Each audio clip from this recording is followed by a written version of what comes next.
Ngayon pa lamang na matunog na ang pagpapakawala ng Los Angeles Lakers kay LeBron James kapag sumabit na ang 2026 NBA season kung saan siya ay magiging unrestricted free agent.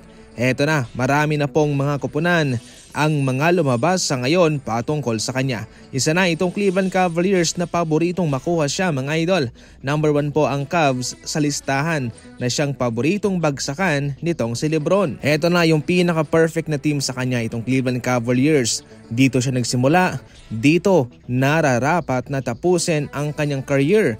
Dito nararapat na siya ay magretiro kung saan siya nanggaling, kung saan siya nagsimula sa kanyang NBA career. Hindi na talaga siya gagamitin pa ng Los Angeles Lakers, kaya hindi nga ho talaga nag-effort ang Lakers na bigyan siya ng contract extension. Hinayaan na lang po ng Lakers na gamitin ni LeBron ang kanyang player option. Sa mga ganyang punto ay pwede naman siyang offeran ng extension kaagad, pero yun hoy, hindi ginawa ng Los Angeles Lakers. Isa lang ang ibig sabihin nito, tapos na sila kay LeBron, focus na sila kay Luka. Si Luka ang magiging main man nila. Hindi na po nila hihintayin na magre-retiro si LeBron.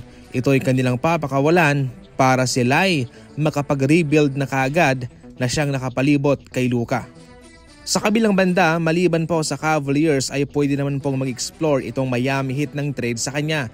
Kabila din po itong Miami Heat sa mga importanteng team para kay LeBron at perfect din pong tapusin ang kanyang NBA career doon. Itong si LeBron ay mapupunta sa Miami Heat kasama si Shake Milton at Bronny James, at bilang kapalit ay matatanggap ng Los Angeles Lakers itong si Andrew Wiggins, si Terry Rozier at isang future first round pick sa Miami Heat.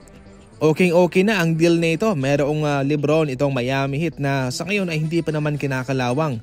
Minsan nga lang ay naglalag itong si LeBron in terms of defense. Masyadong foggy ang kanyang concentration, ang kanyang focus. Sa Lakers naman, i-improve ang kanilang depensa galing kay Andrew Wiggins at meron pa silang gwardya kay Terry Rozier. Technically, Lakers at Miami Heat lang po yan. Malay natin, meron pang mga ibang team na mayroong interest kay LeBron na kunin siya. Sa ibang balita, hindi na mismo nagulat itong si Green nang siya ay trade ng Rockets papunta sa Phoenix Suns. Alam na mismo ni Green na noong nakarang taon pa lang ay atat na ang Rockets na siya i-trade. Ayun naman daw kasi ay nararamdaman niya, at ngayon nga, totoo daw, legit talaga yung kanyang feeling.